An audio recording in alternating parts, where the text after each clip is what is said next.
قولولي بقى كده الصورة واضحة والصوت ولا لأ.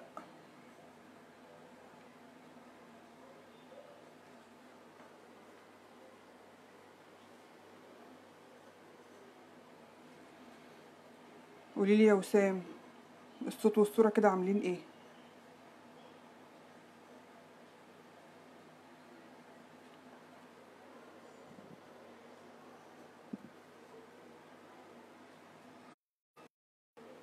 طمنوني يا جماعة، يا اللي معايا يا وسام يا ريهام، قولولي الصورة والصوت عاملين ايه؟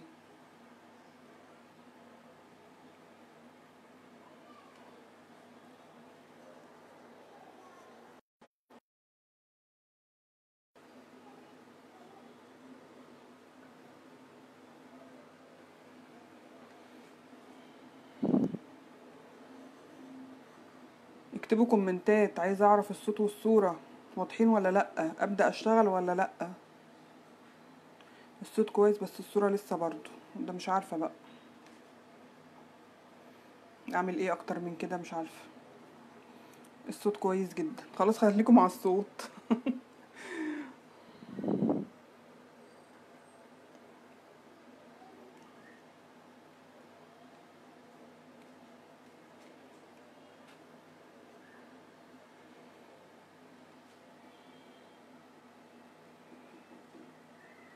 طب الصورة مش واضحة خالص يعني، مش شايفين اي حاجة قدامكم؟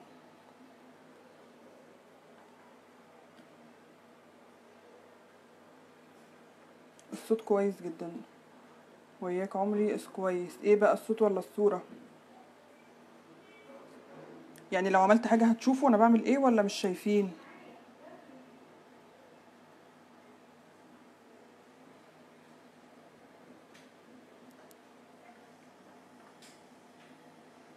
الصورة منغوشة، يعني مفيش حاجة واضحة خالص، يعني مفيش اي حاجة من اللي قدامكم دي شايفينها، هي مبكسلة. والله شاحنين النت النهاردة عشان خاطر اللايف ده بالذات.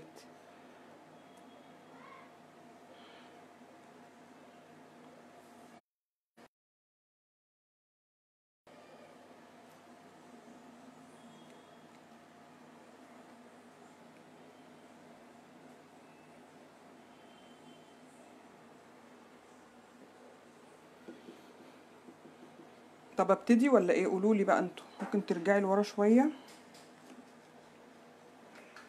حاضر، كده اتظبطت. بيقطع شوية بس مش عارفة عندي ولا ايه، النت عندي مش حلو.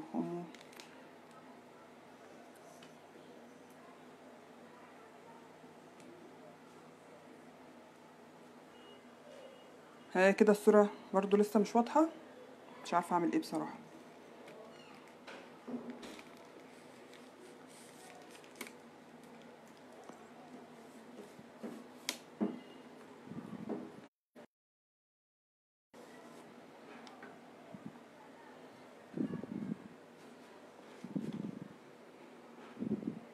انا ممكن اروح عند الجيران كده.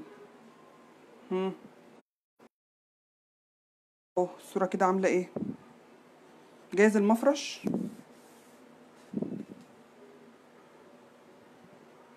تمام واضحة. خلاص اوكي نبدأ بقى.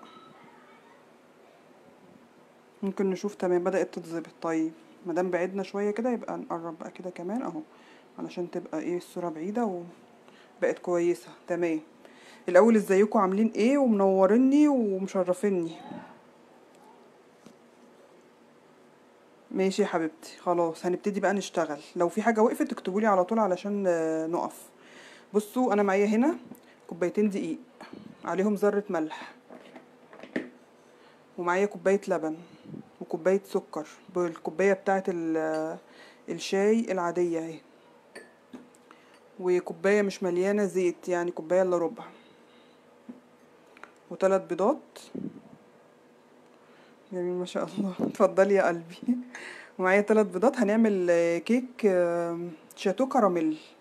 شاتو كراميل. ومعايا بيكنج باودر ومعايا فانيليا ومعايا الكريم كراميل ده دريم. ده طبعا عرض كده، انا هاخد منه واحد بس اهو. هاخد الباكو ده مع ده للتزيين، وهشيل الباكو التاني ده. تمام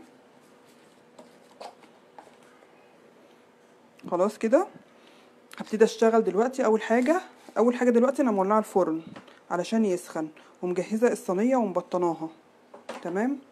هاخد اول حاجه المكونات الجافه دي، هاخد الدقيق اللي عليه ذره ملح ده،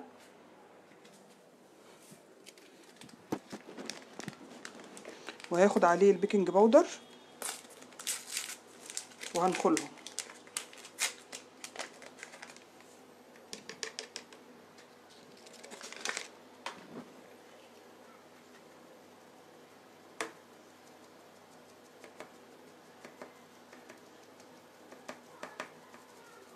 لو نخلتي الدقيق كذا مره بيبقى حلو جدا، وبتطلع كيكه هشه معاكي جدا جدا. يعني ممكن بعد كده تروحي مفضياهم تاني ونخلهم تاني. اهو كده احنا جهزنا المواد الجافه. هنجيب الخلاط، هحط فيه اول حاجه اللبن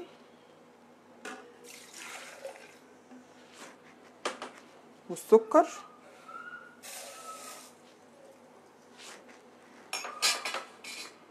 والزيت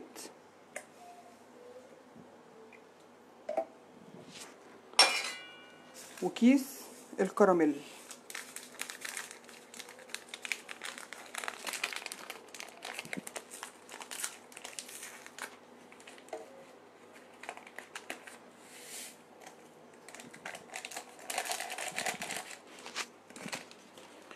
وهحط عليهم معلقه خل. الشيف كيك احلى ولا البيكنج باودر؟ هنا في الحاجات دي الشيف كيك حلو. الشيف كيك حلو، وممكن البيكنج باودر يبقى شغال برضو. والبيكنج باودر في حاجات تانية برضو بيبقى حلو. الاتنين بصراحه انا بستخدمهم، يعني اللي بلاقيه موجود بستخدمه. هضرب بقى كل دول في الخلاط.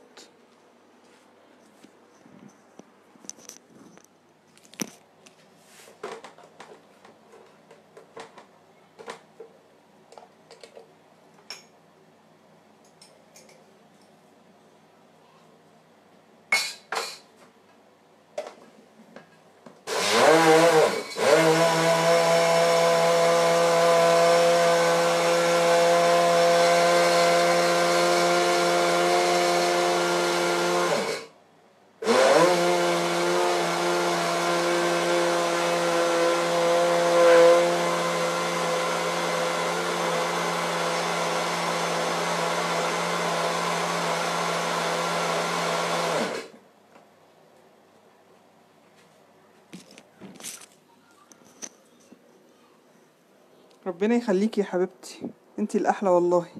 انا بكتب وراكي. تمام، يلا سجلي سجلي على طول. ضربنا المكونات اهي لحد لما تقلت كده اهي. هاخد منها كوبايه. في كوبايه من اللي احنا معايرين بيهم دول هاخد منهم كوبايه كده.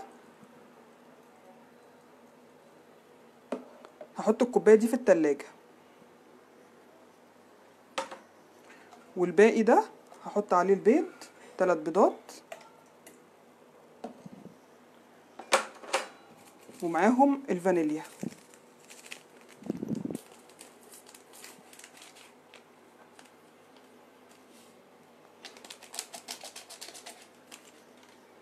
هروح اضربهم تاني.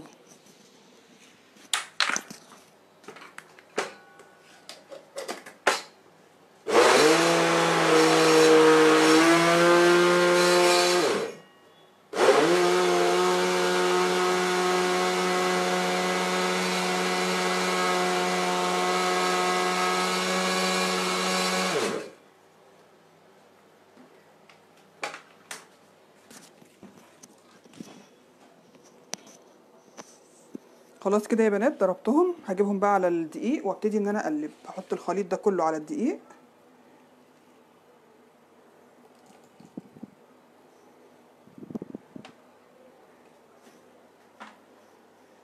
هبتدي اقلب بقى كل ده في اتجاه واحد.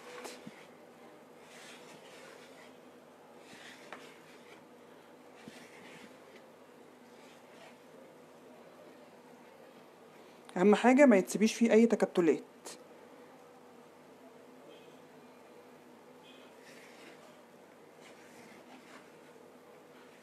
طبعا احنا مسخنين الفرن اول ما بدأنا نشتغل خالص، عشان لازم الفرن يكون سخن. هتقعد في الفرن من 30 دقيقة ل 45 دقيقة. بعد كده نخرج من الفرن نزينها بالصوص اللي احنا شلناه مع الكراميل اللي احنا شايلينه بتاع الكيس ده. بتبقى تحفة. بعمل شاتو كراميل.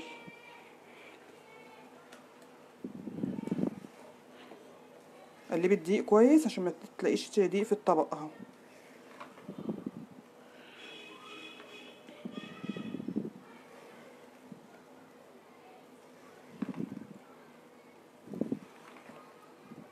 التقليب في اتجاه واحد ده بيساعد ان الكيكه بتاعتك حتى لو بتعملي اي كيك عادي ان الكيك يبقى خمران معاكي وهشش وبيبقى منفوخ وحلو جدا اهو.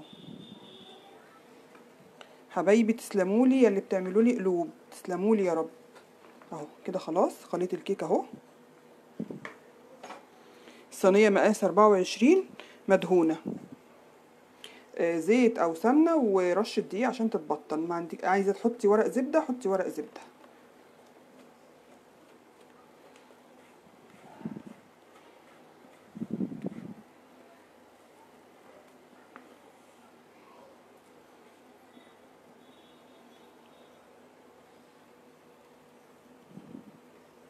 تسلمولي حبايبي، معلش انا مش متابعه التعليقات قوي علشان مركزه. وبعد كده هندخلها الفرن ونقعد نرغي مع بعض لحد ما تطلع من الفرن، نتعرف على بعض بقى وتسالوني ونجاوبكم واللي انتوا عايزينه كله. عايزيني كله اهو. خدنا كل الخليط اهو تمام كده. لحد هنا سهل مفيهاش اي حاجه، سهله وبسيطه وبتنفع بقى في الاعياد الميلاد والحاجات دي. بتبقى حاجه كده ايه كانك عامله جاتوه بالظبط، واحسن ما تشتري جاتوه والحاجات دي. حاجه سهله وخفيفه. خلاص كده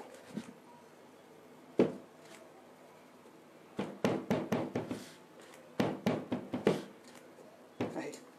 هدخلها بقى الفرن مولعه طبعا على درجه حراره 180.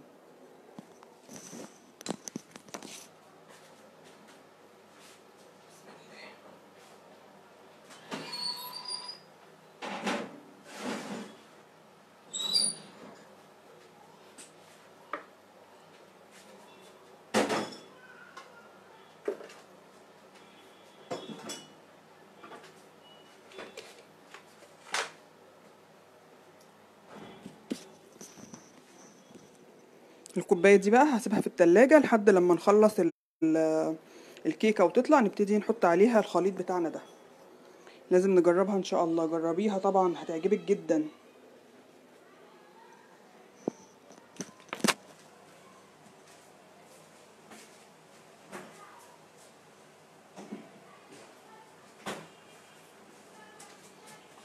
بس كده اهي عشان تبقوا عارفين ان احنا عملنا ايه النهارده. ولما تطلع بقى نزينها بالكراميل ده.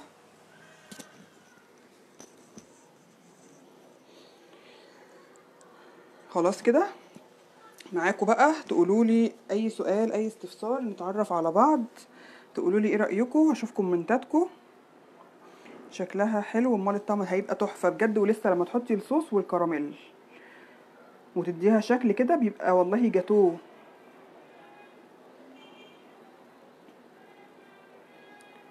حبايبي منوريني كلكم والله. لازم نجربها سهله وفكرتها حلوه. وهعمل لكم برضو ان شاء الله شاتو شوكولاته برضو تحفه وجميل جدا جدا بقى. ده معلهوش خلاف يعني، الكل بيعشق الشوكولاته. فلما نعمل بقى شاتو الشوكولاته هيعجبكم ان شاء الله. واعمل لكم برضو اللهم صل على النبي قدرة قادر برضو بتبقى بالكراميل والكيك وكده، بتبقى برضو حلوة جدا جدا وسهلة.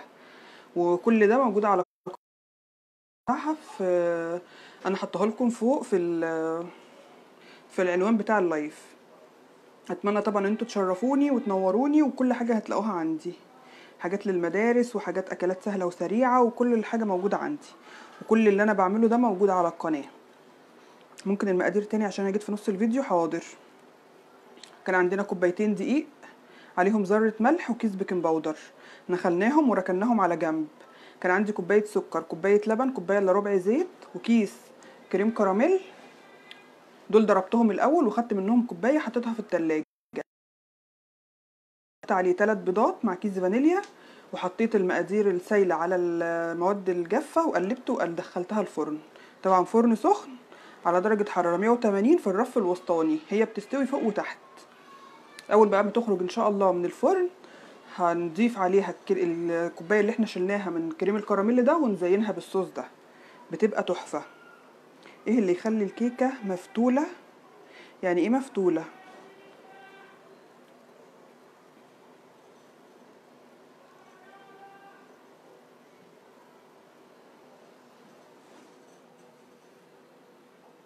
يا رب ان شاء الله الحاجه البسيطه دي تجربوها وتقولوا لي رايكم فيها.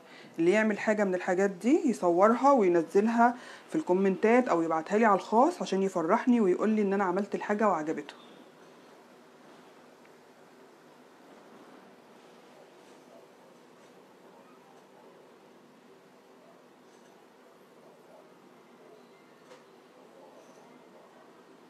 طبعا بقى النهارده الخميس وقاعدين كده بقى ايه صباح اجازه، فمحدش يقول لي بقى ان انتوا ايه ان انا معطلاكوا. صح كده ولا ايه؟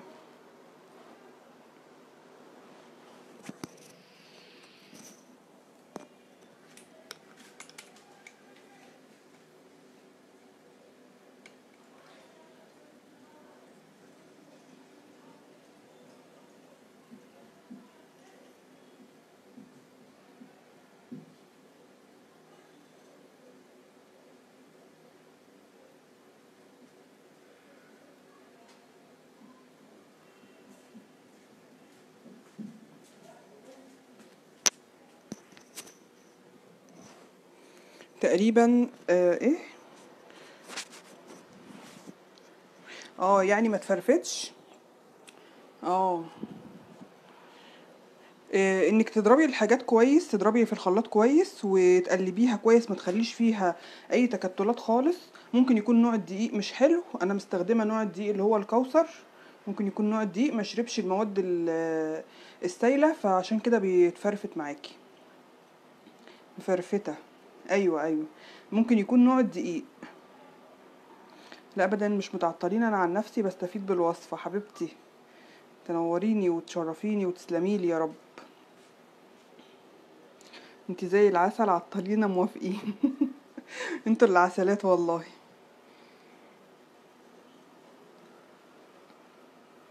يا ترى الجروب بقى كل اهله من بورسعيد ولا في حد مش من بورسعيد؟ يا رب سلامتك. سلمتك امري يا رب، سلمتك امري. ما شاء الله عليكي حبيبتي يا مامة يوسف وياسين.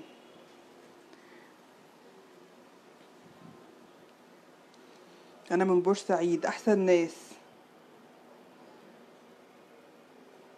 واتشرفت بوجودي معاكم في بورسعيد. جيت لكم بورسعيد عن طريق النت اهو. ما ركبتش اي مواصلات. انا من القاهرة على راسي.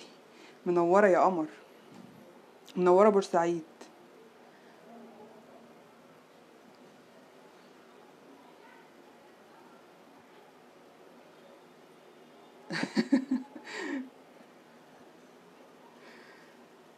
طبعا احنا مش بنفتح الفرن على الكيكة مش قبل 30 دقيقة.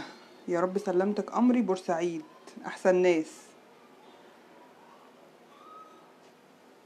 محدش يفتح الفرن قبل 30 دقيقة.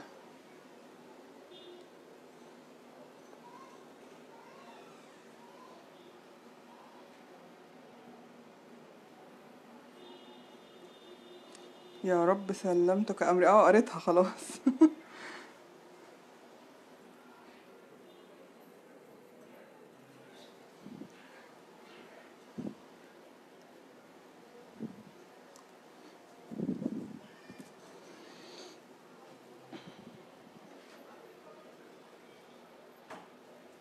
تفصل النت. بورسعيد منورة بأهلها أحسن ناس. والله انتي منورة الدنيا بنورك.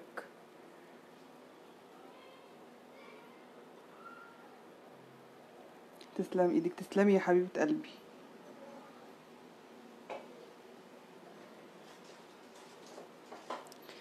قلبي يا زوزو. سهام انتي هنا. منورة يا قمر. تسلمي. هي يا سهام انت من بورسعيد ولا ايه؟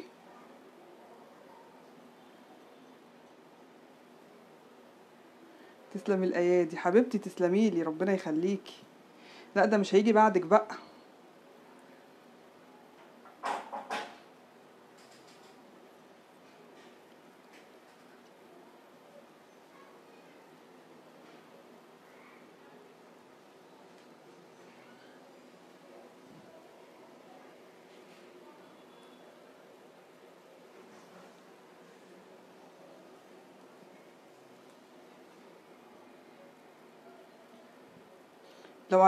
لو عايزين تسألوني اي اسئلة وانا معاكم، يعني نتكلم في اي حاجة، في اي سؤال انتوا عايزينه. آه، تكة في حاجة في المطبخ في الطبخ، في اي حاجة يعني اسألوا. نتسلى كده ونضيع وقت عقبال ما الكيكة تطلع من الفرن.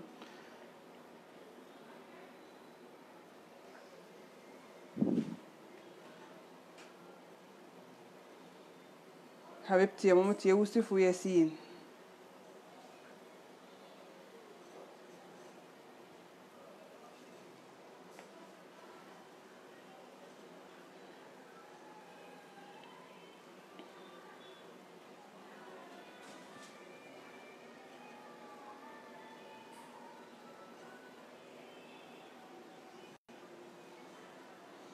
منور بيكي يا قلب سهام حبيبتي والله. لا يا قلبي.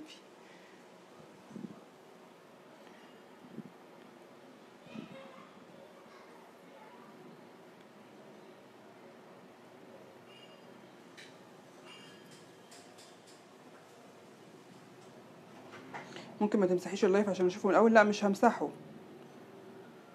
الاصل اسكندرية والان القاهرة احسن ناس. الاسكندرانية والقاهريين احسن ناس. انا هاجي اكل الكيكة لان طعمها حلو قوي وشكلها حلو زي اللي عملتها. تسلم ايدك حبيبتي والله، ده انت تنوريني وتشرفيني. على راسي والله. ولسه كمان لما تشوفيها في الاخر. بالتوفيق يا رب يا زوزو، يا رب انا وانت يا سهام يا رب.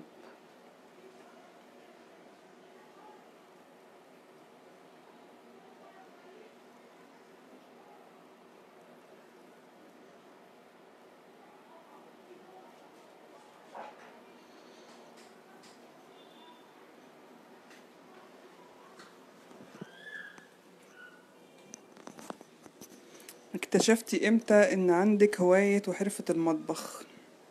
لا من زمان. من وانا صغيرة. هجربها حالا، طريقتك سهلة. طب يلا جربيها وقولي لنا بعد ما تخلصيها على طول. اكتبي في الكومنتات او ابعتيلي على الخاص وقولي لي عملتي ايه ورأيك فيها ايه.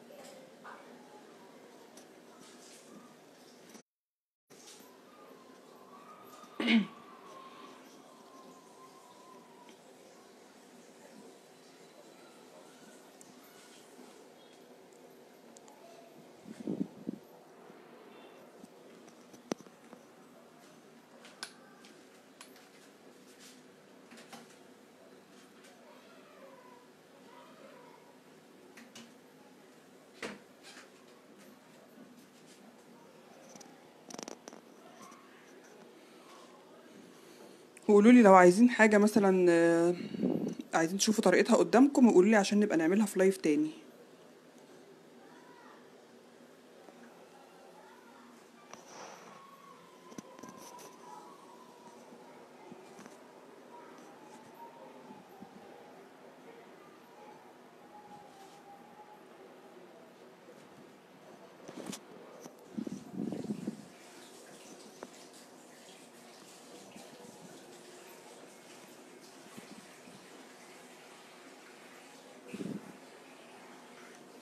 العدد بيقل.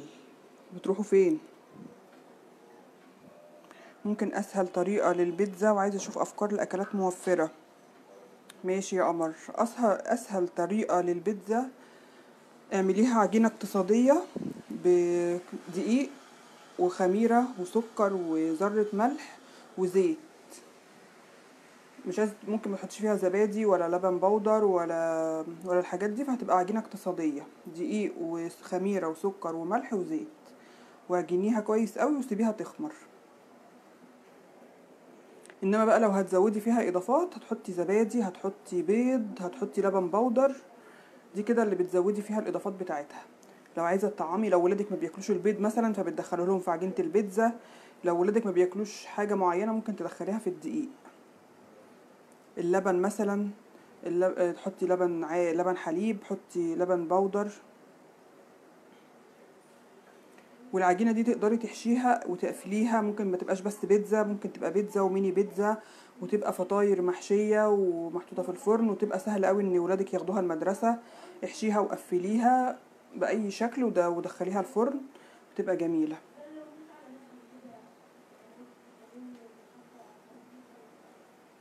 وبعدين بقى الشتا جاي للاكلات الحلوه بقى، اللي هي العدس بقى والكلام ده، اكلات موفره. العدس وفتة العدس اسهل طريقه للكيك الاسفنجيه، هعملها معاكم ان شاء الله. هعمل معاكم الكيكه الاسفنجيه.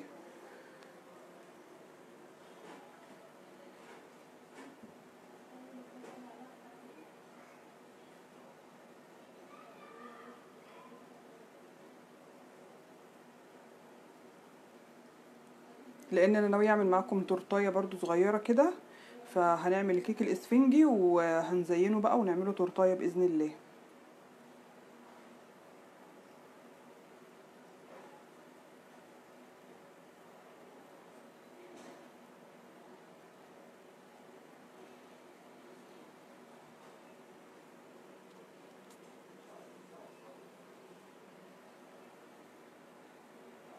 بس من غير فصل البيض.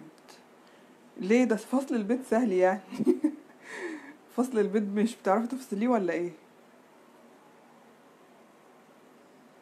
بصي هقولك، استني.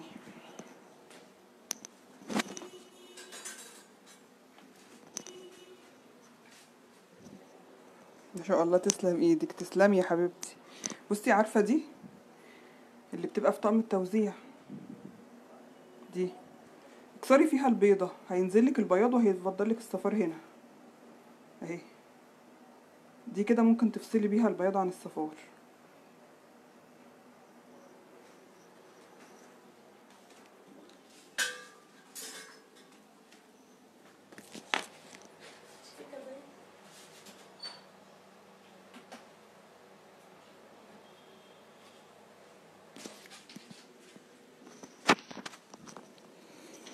لا، المارنج اللي بيبوظ مني. اوكي، عايزه يعني عايزه مضرب كهربائي. الاكلير، حاضر. الاكلير بيبقى شبه بلح الشام شويه، انك بتحطي الميه والزيت يغلوا على النار، وبعد كده بتنزلي بالدقيق وتقلبي تقلبي جامد قوي لحد لما يبقى ناعم خالص ومفيهوش اي تكتلات. بتسيبيه يبرد خالص خالص، وبعد كده بتنزلي عليه بالبيض واحده واحده وتقلبي، وبعد كده بتحطيه في قمع من بتاع كيس الحلواني ده، وبتعمليه في القمع في الصينيه، بتخرجيه من القمع في الصينيه وبتدخليه الفرن بيستوي، وبعدين تفتحيه بقى وتحشيه اللي انت عايزاه.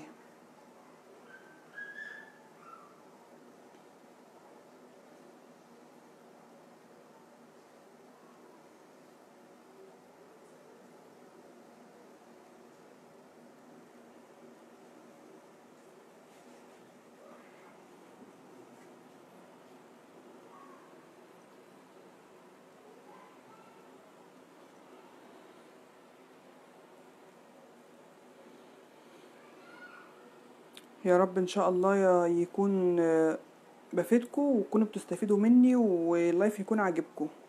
طبعا مش عايزه اقول لكم ان لو اللايف ده عاجبكم والاكلات حلوه وسهله وسريعه كده والحاجه هتعجبكم ان شاء الله، تشرفوني كده وتنوروني وتدخلوا قناتي، هتلاقوا الرابط فوق في العنوان بتاع اللايف. اتمنى تنوروني واكتبوا لي انكم من الجروب هنا علشان اتشرف بيكم، ما تحرمش منك، هجربه.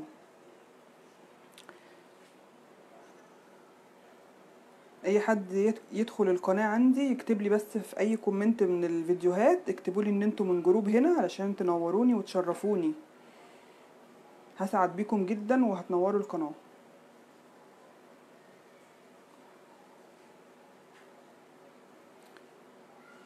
وانتي يا وسام لو عايزة اكلات موفرة كتير هتلاقي عندي في القناة اكلات موفرة كتير جدا وافكار كتير جدا لاكلات كتير، ممكن تاخدي منها فكرة وتنفذيها. لو هتحتاري كل يوم ادخلي عندي على القناة كل يوم شوفي اكلة من اللي انا عاملاها وجربيها، هتلاقي معجنات، هتلاقي اكلات، هتلاقي مخللات، هتلاقي حلويات، مشروبات، كل حاجة. الجروب منور بيكي يا قمر، والله ده نوركم، نوركم انتوا، تسلمولي وعلى راسي والله، مشرفيني كده ومنوريني. خلاص كده انا هبص على الكيكة بقى.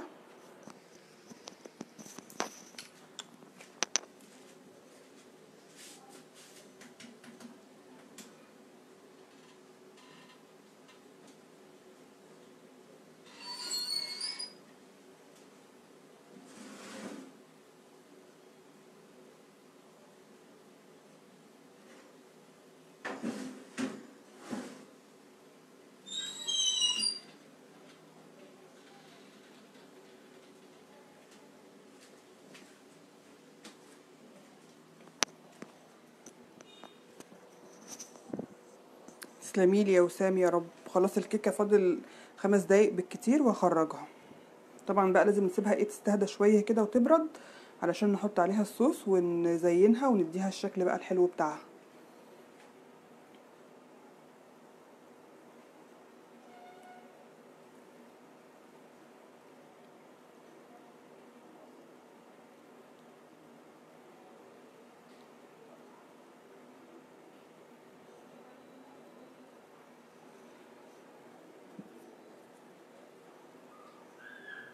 قولولي عايزين نعمل ايه تاني واطلع معاكم ان شاء الله نعمله برضو، وقولولي يناسبكم الوقت امتى علشان تكونوا كلكم فاضيين. طبعا لان خلاص احنا داخلين في مدارس الاسبوع الجاي، يعني النهارده بس الخميس، بقية الاسبوع بعد كده في مدارس، في ناس بتبقى في شغلها، في ناس متأخرة مع ولادها. قولولي الميعاد اللي يناسبكم برضو علشان افتح لكم فيه لايف، نعمل بقى اكلة سريعة، نعمل حاجة خفيفة، اللي انتوا عايزينه. اسئلة واجوبة لو حابين في الاكل او كده برضو معاكم، اللي انتوا عايزينه اكتبوهولي وانا ان شاء الله اعمله معاكم.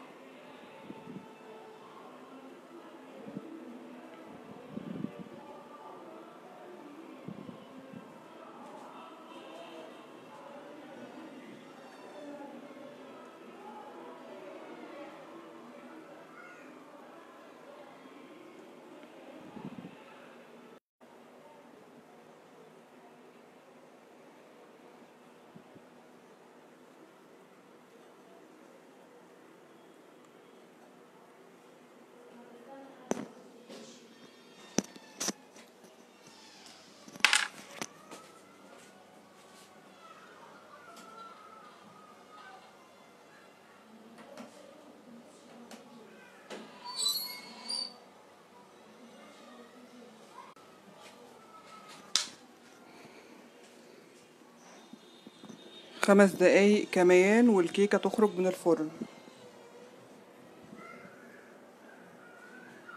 لما تفتحي الفرن تبصي على الكيكة بس بعد ما يعدي نص ساعة وانتي بتقفليه، ما تقفلوش مرة واحدة كده، هتدخلي هوا وهيهبط لك الكيكة. اقفلي بالراحة خالص باب الفرن، لو قفلتيه مرة واحدة الكيك هيهبط منك، فحاولي ان انتي تخرجي الهوا كده وتقفلي الباب بالراحة.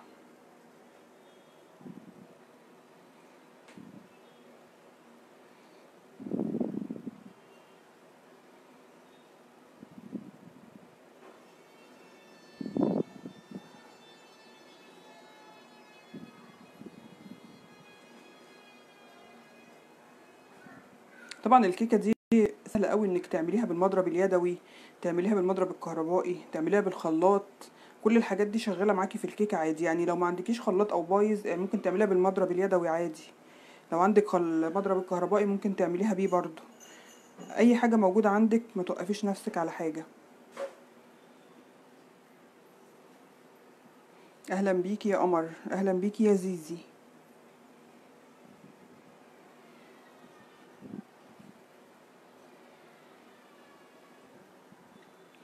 يلا لايكات كتير بقى كده علشان الكيكة خارجة من الفرن اهي، احتفلوا بيها بقى.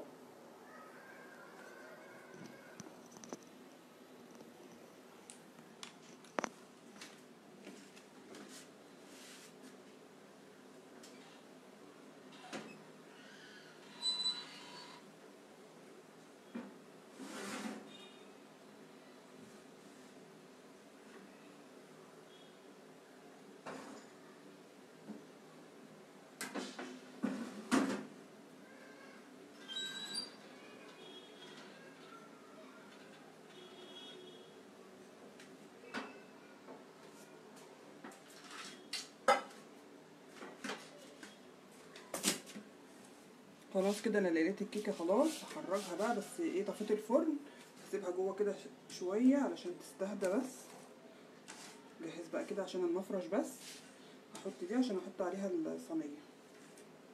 اقربها لكم عشان تشوفوها انتوا.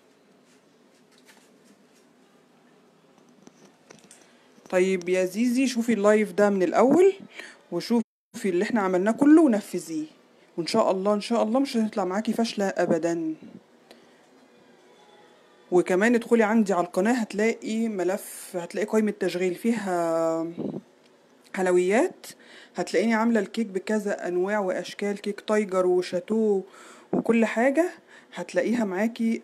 بجد نفذي اي طريقه منهم هتعجبك جدا، يا بتهبط يا بتطلع نيه. ما انتي بصي، انتي تدخليها على فرن سخن، يعني الفرن بتاعك لازم يكون سخن جدا. تدخليها على درجة 180 على الرف الأوسط، وما تفتحيش قبل نص ساعة. قبل نص ساعة هتهبط منك، وممكن تلاقيها مثلا خدت لون من فوق فانت تستعجلي. لا، ما تفتحيش قبل نص ساعة، وتأكدي بخلة أو بسكينة إنها من جوه استوت. ما تطفيش الفرن أبدا إلا لما تتأكدي إنها استوت. بتهبط منك بقى، تلاقيكي بتفتحي عليها الفرن بدري، او ان انت بتفتحي عليها يعني بتخرجيها على طول في الهواء. لا، اطفي وسيبيها جوه شويه، وبعد كده خرجيها علشان تكون ايه، واخده الحراره ايه بالراحه، يعني هديت جوه شويه، وبعدين خرجتيها خدت الجو بتاع بره. ما تديهاش هوا، صدمه هوا على طول. صدمه الهوا دي في الفرن او بره بتخليها تهبط على طول. هخرجها بقى معاكم دلوقتي وهنختبرها، وهتشوفي ازاي انها مش نيه.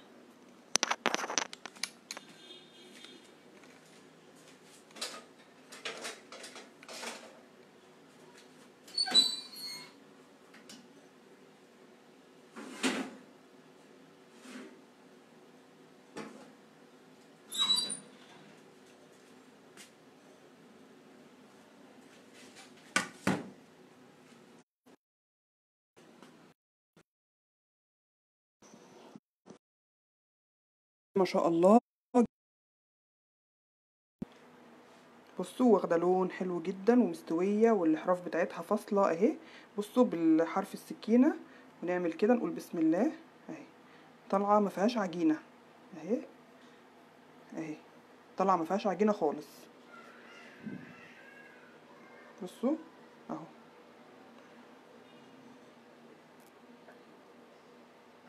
ايه رايكم؟ يلا قولولي ايه رايكم بجد.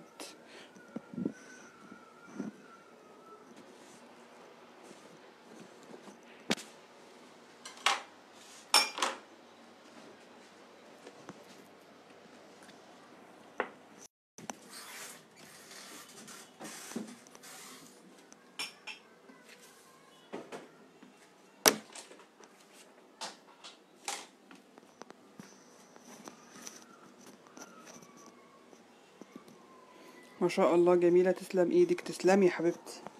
اتفضلي يلا، لسه هنزينها بقى، بس مستنيها ايه تبرد بس شويه.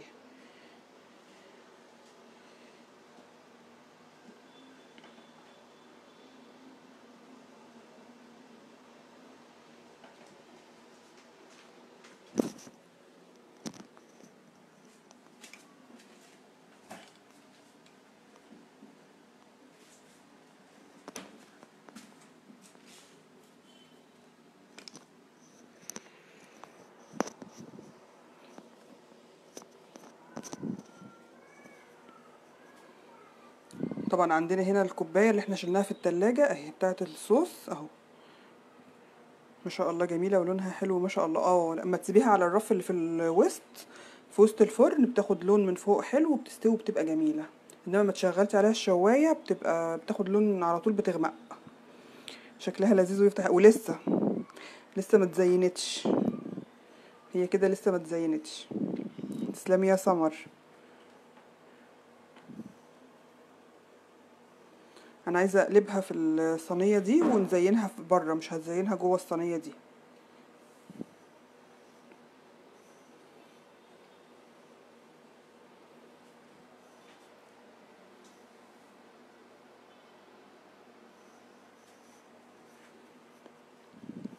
تسلمي. يلا بقى ايه، نحاول كده، نحاول.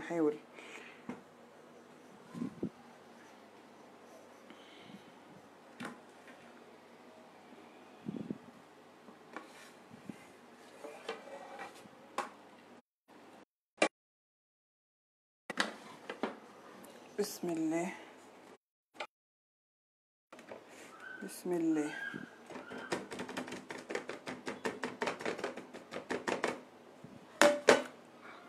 سخنة جدا اهي.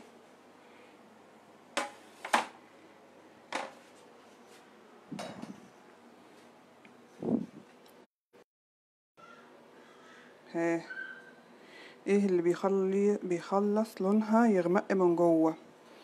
ممكن يكون الدقيق، ممكن يكون البيض مثلا. لكن نحط لها معلقه الخل، معلقه الخل هتخلي لك لونها فاتحه زي ما انتم شايفين كده اهي. بصوا سمكها، وبصوا هشه ازاي اهي.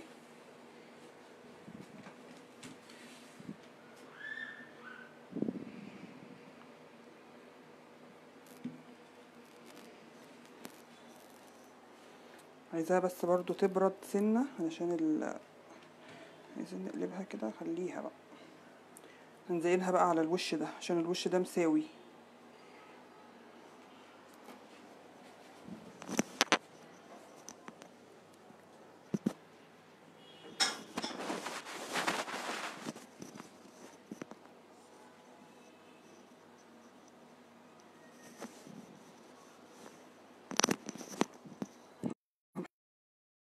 اهو بسم الله.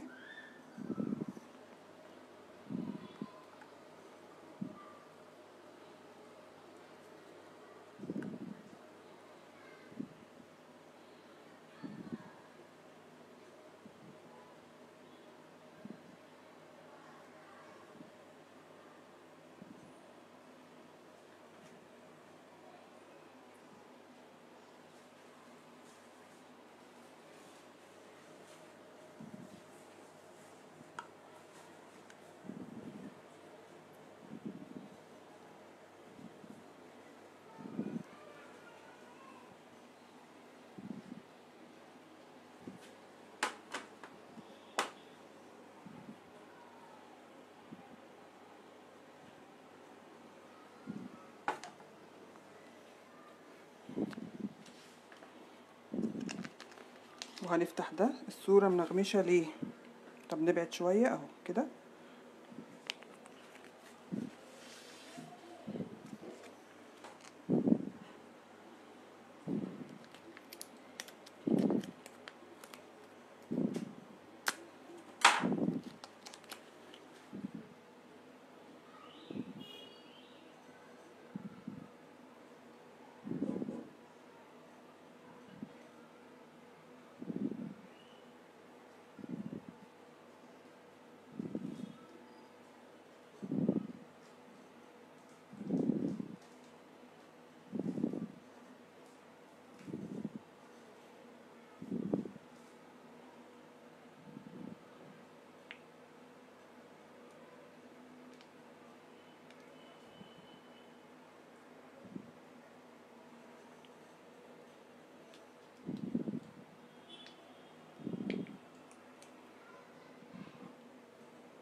ايه رأيكم؟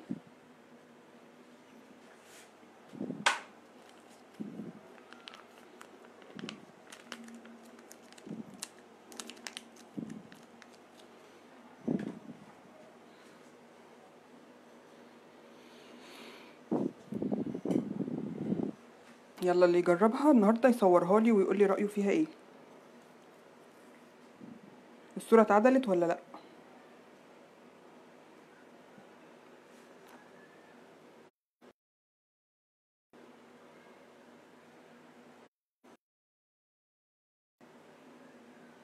ها ايه رأيكم الصورة عاملة؟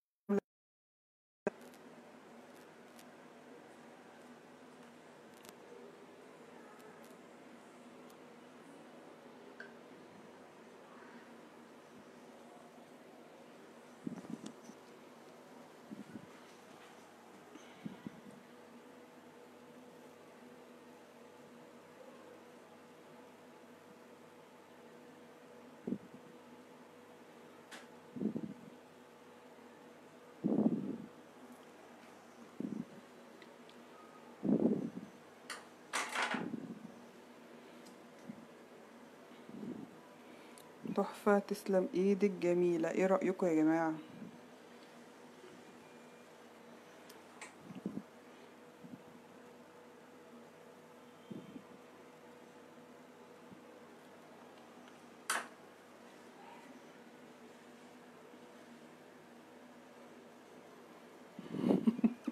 حبايبي اتفضلوا كلكم والله.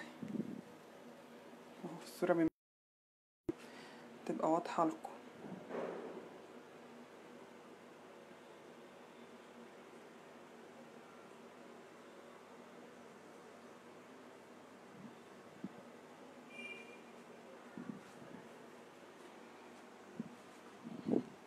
تسلمولي، انا عايزة حتة نفسي اتفتحت. اتفضلي.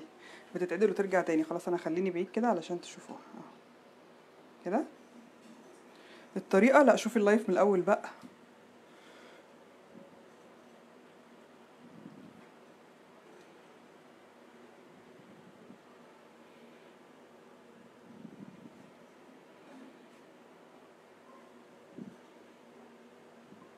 الطريقة من الاول يا جماعة. شوفوا الطريقة بقى في اللايف.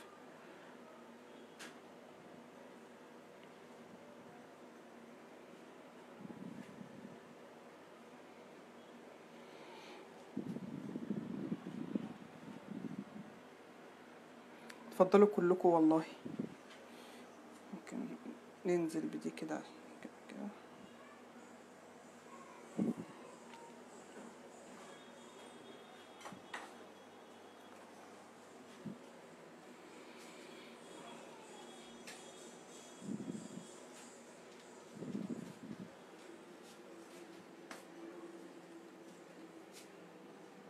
جامدة.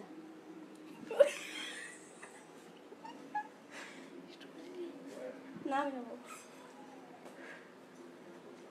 خلاص يا جماعة، اللي عايز الطريقة من الأول بقى شوفوا إن شاء الله الطريقة في اللايف وتعجبكم وجربوها وقولوا لي رأيكم فيها إيه، واللي ينفذها دلوقتي يصورها ويبعتها لي. انت عملتي الاشكال دي ازاي؟ اتفرجي على اللايف وانت تعرفي. ما عنديش فيس.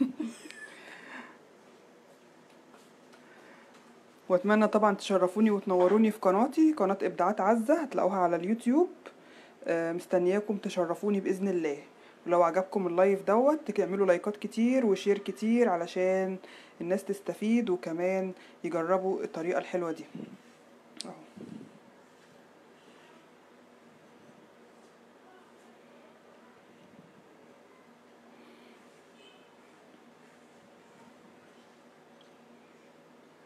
تسلمي يا رياض الجنة. اللي كان متابع من الاول وخرجوا يا ريت تدخلوا بقى تشوفوا النتيجة. هصورها وانزلها ان شاء الله برضو على الجروب هنا عشان تشوفوا الشكل النهائي. الشكل ده يعني.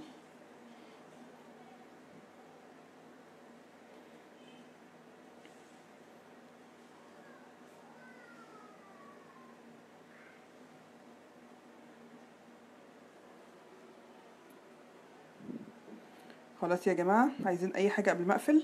اي سؤال، اي استفسار؟ اشوفكم ان شاء الله في لايف جديد، والسلام عليكم ورحمة الله وبركاته. واتشرفت بيكم جدا جدا.